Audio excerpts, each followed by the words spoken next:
Hello friends, welcome back to my channel. मैं स्नेहा। आज garden से हटकर कुछ आपसे बात करने वाली हूँ। तो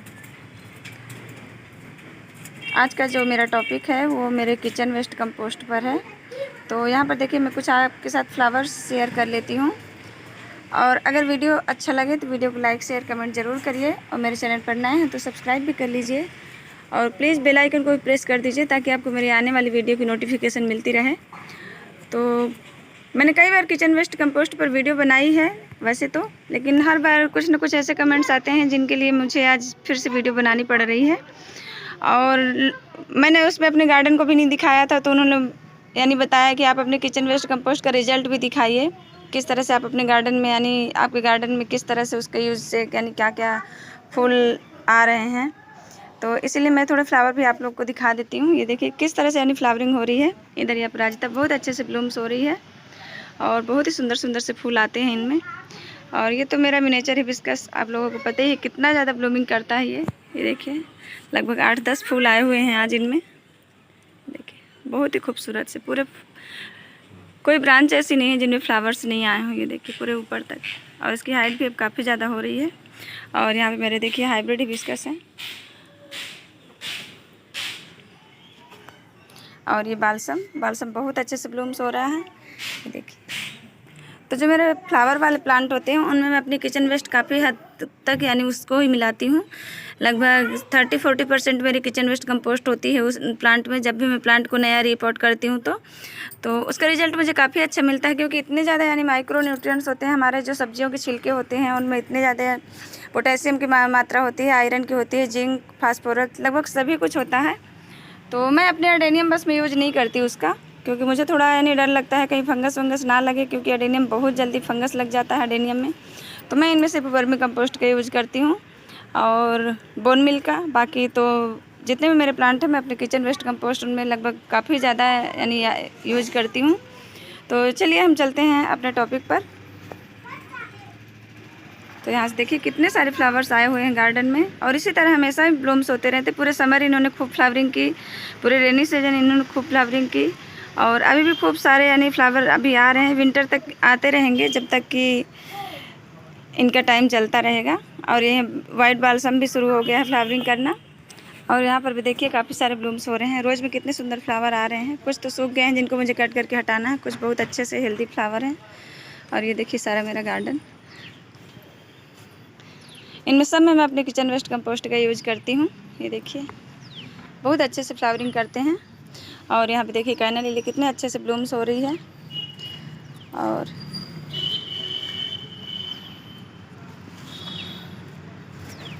यहाँ पे देखिए मिर्च में भी काफ़ी सारी मिर्च आ गई हैं, बड़ी बड़ी सी। उधर देखिए ये जो देसी हिबिस्कस इनमें भी फ्लावर आ रहे हैं। यहाँ पर भी देखिए एक मिर्च का प्लांट है जिसमें बहुत अच्छी सी मिर्चें आई हुई हैं, एकदम ग्रीन ग्रीन सी। ये मेरा एक देसी रोज है। तो यहाँ पर देखिए मेरे कुछ किचन वेस्ट है, जो मेरे किचन से निकला हुआ कचरा, और इनमें सब्जियों के छिलके हैं, कुछ सूखी हुई पत्तियाँ भी हैं गार्डन की। ये देखिए, तो आप जब भी यानी अभी जैसे मानसून का सीज़न चल रहा है, वैसे तो हर समय किचन वेस्ट काफ़ी ज़्यादा गीला ही हो जाता है, क्योंकि इसमें बहुत ज़्यादा मॉइस्चर होता है। तो जो सबसे ज़रूरी बात होती है ध्यान रखने की, इसका मॉइस्चर को मेंटेन रखना होता है।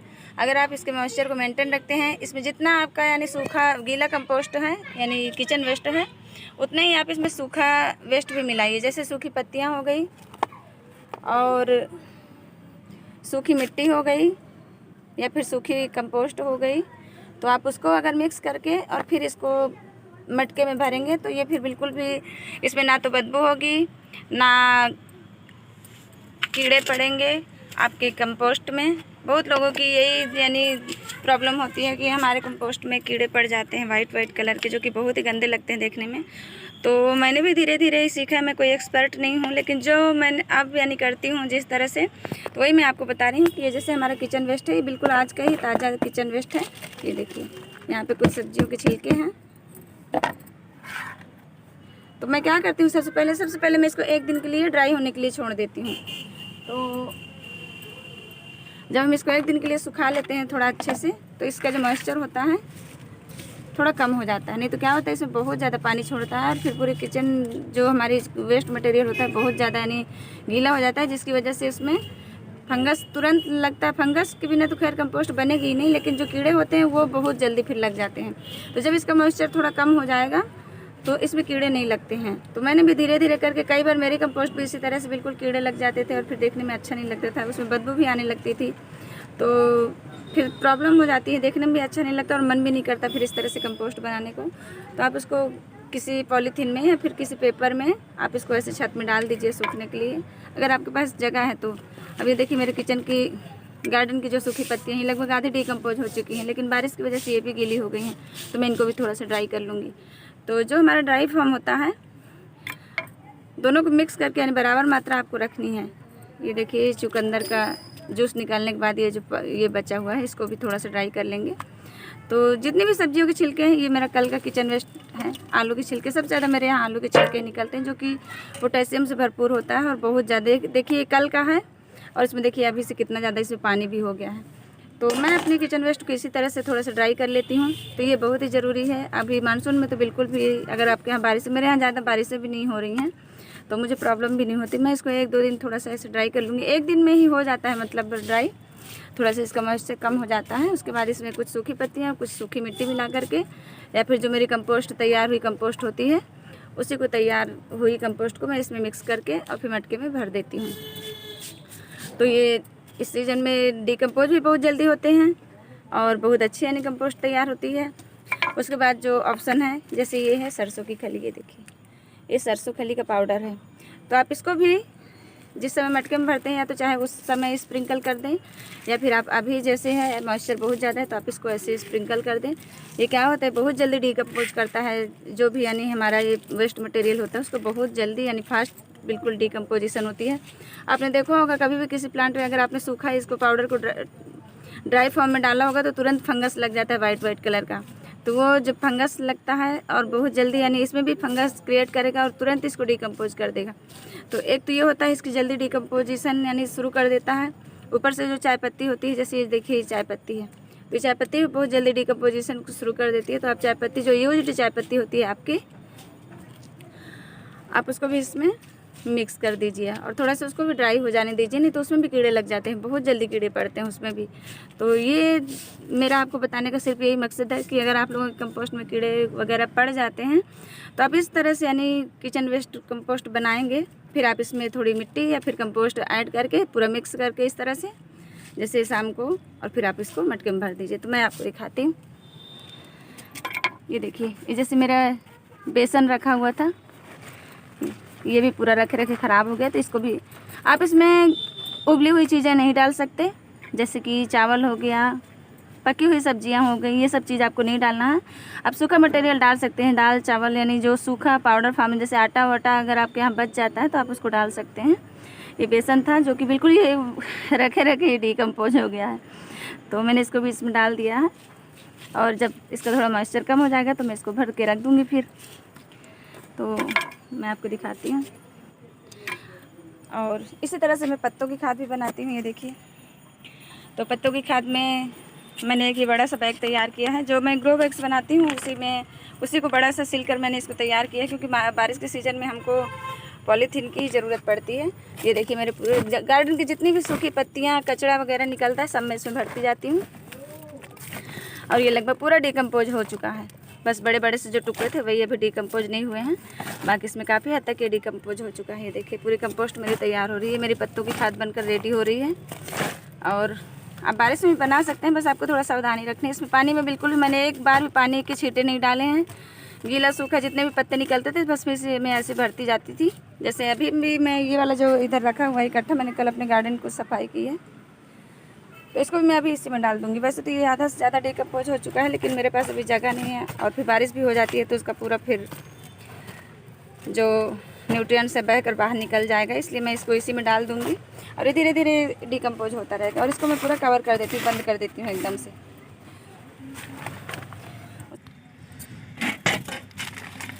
तो ये देखिए यहाँ पर मेरी कुछ कंपोस्ट रेडी हो रही है, और ये देखिए एक मटके में ये है, एक मटके में ये है, और काफ़ी हद तक ये सारी डिकम्पोज हो चुकी है। लगभग 1 महीने हो गए हैं, 1-1.5 महीने हो गए हैं इसको बनते हुए। देखिए, और ना इसमें कोई बदबू है, ना कोई कीड़े वगैरह हैं। आप देख सकते हैं बिल्कुल साफ़ सुथरी कंपोस्ट तैयार हो रही है। और ये पूरी मेरी किचन वेस्ट कंपोस्ट है, किचन के छिलकों से मैंने बनाई है, सब्जियों के छिलकों से। और ये अभी भी डिकम्पोज हो रही है। इसमें भी कुछ मटेरियल अभी भी बचे हुए हैं। ये देखिए, अभी मानसून में तो बहुत जल्दी डिकम्पोज हो जाता है, तो बस आपको मॉइस्चर का ही ध्यान रखना है। बहुत ज़्यादा देखिए, बहुत ज़्यादा गीला नहीं है मेरा जितना भी यानी कंपोस्ट बन रहा है। तो इसी तरह से आपको रखना है। अगर आप इसमें ज़्यादा मॉइस्चर रखेंगे तो उसमें फिर कीड़े वगैरह पड़े ही जाते हैं, चाहे हम जितनी कोशिश करें। और बीच बीच में कभी कभी आप इसको खुला भी छोड़ सकते हैं। मैं तो वैसे ढक कर रख देती हूँ इसको, और कोई प्रॉब्लम नहीं होती है। तो देखिए, एक मटके में और बना रही हूँ। ये भी अभी डिकम्पोज हो रहा है। तो मैं बस इसी तरह से सबको मिक्स करके फिर ऊपर से मटकी में इस तरह से भर के रख देती हूँ। तो जो हम लेयर लगाते हैं, लेयर लगाने की बजाय अगर सारे जितना भी मटेरियल होता है उन सबको मिक्स करके और फिर हम भर देते हैं, तो हमको बार बार इस तरह मिक्स करने की, ऊपर नीचे करने की भी ज़रूरत नहीं पड़ती है। और ये फिर अच्छे से डिकम्पोज होता रहता है। तो इस चीज़ का आप बहुत ध्यान रखिए। आपको सबसे ज़्यादा अपना जो किचन वेस्ट का मॉइस्चर है उसी को मेंटेन करके रखना है, ताकि उसमें कोई भी कीड़े या फिर बदबू ना हो। और इस तरह से आपकी कंपोस्ट बहुत अच्छी बनकर तैयार होगी, जो कि आपके फ्लावरिंग प्लांट के लिए तो बिल्कुल वरदान की तरह है, बिल्कुल बहुत ही अच्छी। तो मैं इसी तरह से तैयार करती हूँ। और देखिए, धूप भी निकली हुई है, बहुत अच्छे से सूख भी जाएगा।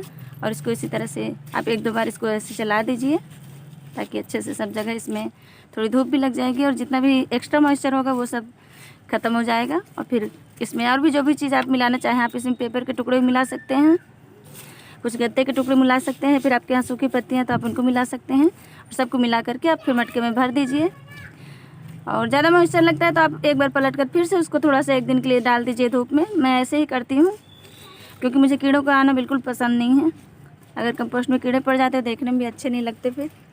तो इसी तरह से कंपोस्ट तैयार करनी है। और अलग से आप बिल्कुल भी पानी मत डालिए। अगर आपका किचन वेस्ट गीला सूखा लगता है तो आप उसमें जो दही का पानी होता है, दही में थोड़ा पानी मिक्स करके उसका स्प्रे कर दें, थोड़ा थोड़ा छिड़क दें। उससे भी डिकम्पोजिशन बहुत जल्दी शुरू होती है, क्योंकि दही में जो छोटे छोटे माइक्रोब्स होते हैं, बैक्टीरिया होते हैं, वो बहुत जल्दी यानी डिकम्पोज करते हैं। तो आप इस चीज़ का भी ध्यान रखिए, और जो कि बहुत ही ज़रूरी है। तो अगर इस तरीके से आप खाद बनाते हैं अपनी, तो बिल्कुल बहुत ही सही तरीके से आपकी कंपोस्ट बनकर तैयार होगी और कोई शिकायत भी नहीं होगी। फिर का यूज करती हूँ, तो ये शाम को जब सूख जाएगा तो मैं इसको भी मटकों में भर के रख दूँगी।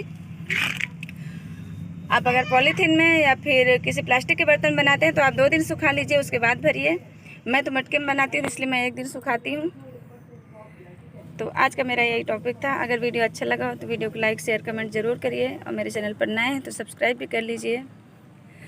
और मटकों में होल्स बनाना भी ज़रूरी नहीं है, मैं आपको दिखाती हूँ। मैंने एक मटके में होल बनाए हैं, कुछ साइड में और कुछ नीचे। और मेरे इस मटके में मैंने बिल्कुल भी होल नहीं बनाया है, इस मटके में मैंने होल नहीं बनाया है। और मैं हमेशा ढक कर ही रखती हूँ इनको, ये ऐसे ही ढक कर ही रखती हूँ।